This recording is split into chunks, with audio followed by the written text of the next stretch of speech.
Hi, it's Paul Thomas from GoutRevolution.com. Today we're talking about gout relief. In this short video, I'm going to talk about two simple and easy to use home remedies you can use for gout relief.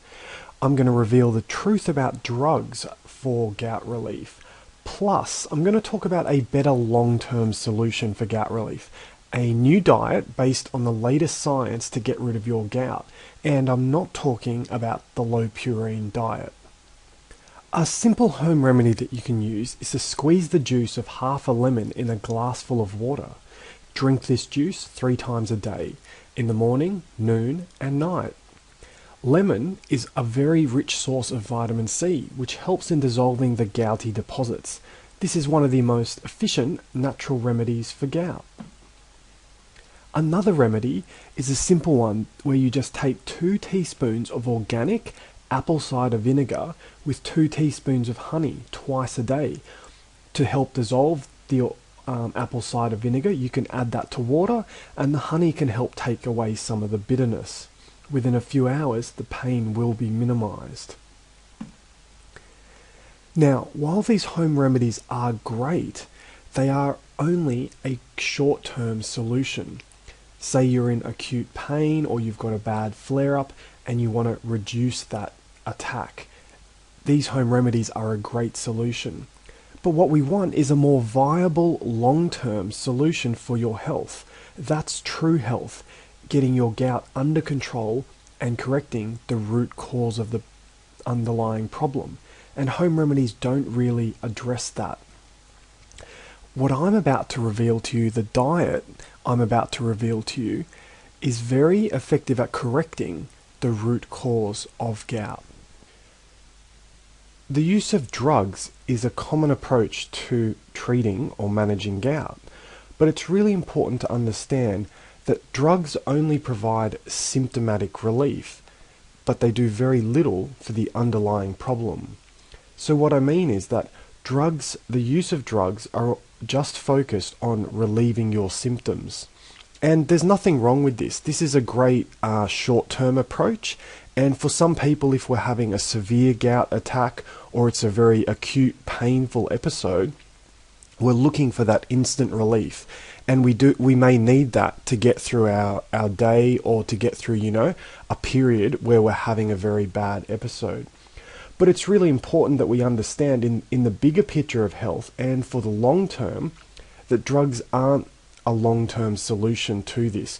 You don't want to be dependent on taking drugs all the time, because the fact of the matter is that there's still an issue going on in your body that's expressing these symptoms of gout. There's an underlying issue there, and that's why you're having these symptoms.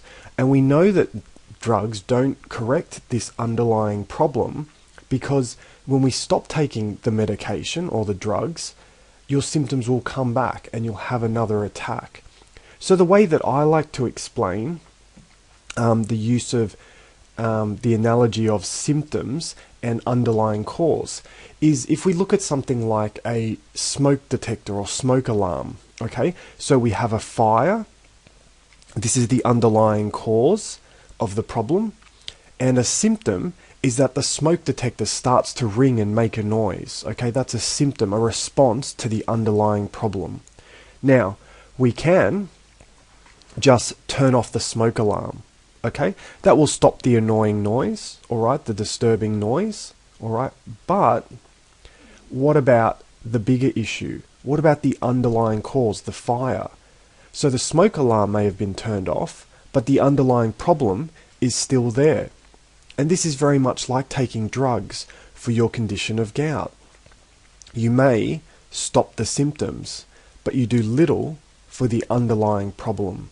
Okay? That's a really important fact to consider.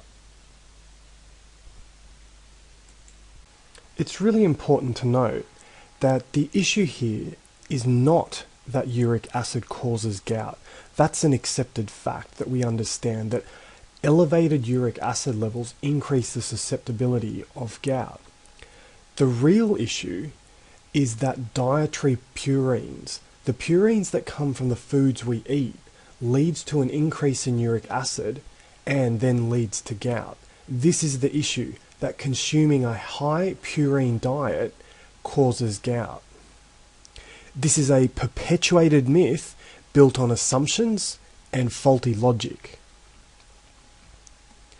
So, a common recommendation is the low purine diet. Now, basically, this diet will have you not eating your chicken, not eating beef, steak, lamb, definitely not eating seafoods or cheese or any of those types of indulgences because of their high purines. Basically, what you're left with this diet is a very impractical, tasteless, and hard to stick to diet that really has questionable results on your gout. So not only is the low purine diet impractical, but it doesn't even help gout. Scientists, researchers, and gout experts have known this for over 30 years. Purine-free diets are not a plausible or effective treatment for gout, and they should no longer be prescribed, as the gout specialist Irvin Fox noted as far back as 1984, because of their ineffectiveness and their minor influence on the levels of uric acid. In real life, eating a low purine diet has been shown to have minimal effects on uric acid levels and on gout. A study of 60 patients showed a 1 milligram per deciliter reduction after 7 days, though they note that no significant reduction occurred after 5 days. So they had a study of 60 gout patients, they put them on a low purine diet, they monitored their uric acid levels, and they found no significant reduction after 5 days and a minimal reduction after 7 days. Here's an article from the American Journal of Clinical Nutrition, a case control study of the association of diet and obesity with gout in Taiwan. Look at the conclusion. Consumption of alcohol, but not of purine, may be a significant dietary risk factor for gout. Consumption of alcohol, but not of purine, may be a significant dietary risk factor for gout. So, we know that eating a low purine diet isn't going to help our gout. So what are good foods for gout? The truth is, there are foods that can increase the excretion of uric acid from the body, and it also appears research is showing regulating the hormone insulin is really important for controlling our uric acid levels. So these are... Now, we've known, and it's been speculated for decades, that gout is heavily related to our diet. It's influenced by what we eat. Every gout sufferer knows this because we've had flare-ups, episodes, or attacks after eating certain types of foods. The problem is a lot of the times we don't know what has triggered our gout. So when we look at diet, we can see that eating the wrong foods, can increase uric acid production, decrease uric acid excretion, with the end result being more total uric acid in the body. With more total uric acid in the body, you're going to massively increase your risk of a gout attack. So therefore, the goal should be to consume the right foods. By eating the right foods, we can increase the amount of uric acid excreted by our body, thereby lowering the total uric acid in our body. So we've got less uric acid, we decrease the chance of having a gout attack dramatically. So just to summarize, we talked about 2 home remedies that you can use for gout relief. We talked about the dangers of drug use for gout relief. Plus we discussed some key dietary principles that can lower your uric acid and help relieve your gout symptoms. Thanks for watching. I've got a lot more great stuff to share with you about regaining your health naturally and getting rid of your gout. That's why I've put together this free report for you. So grab your free report and discover why the low purine diet could actually be causing your gout and what the alternative is. All you need to do is click the link below in the description, or visit www.goutrevolution.com/free. Just click the link below and get your free report now.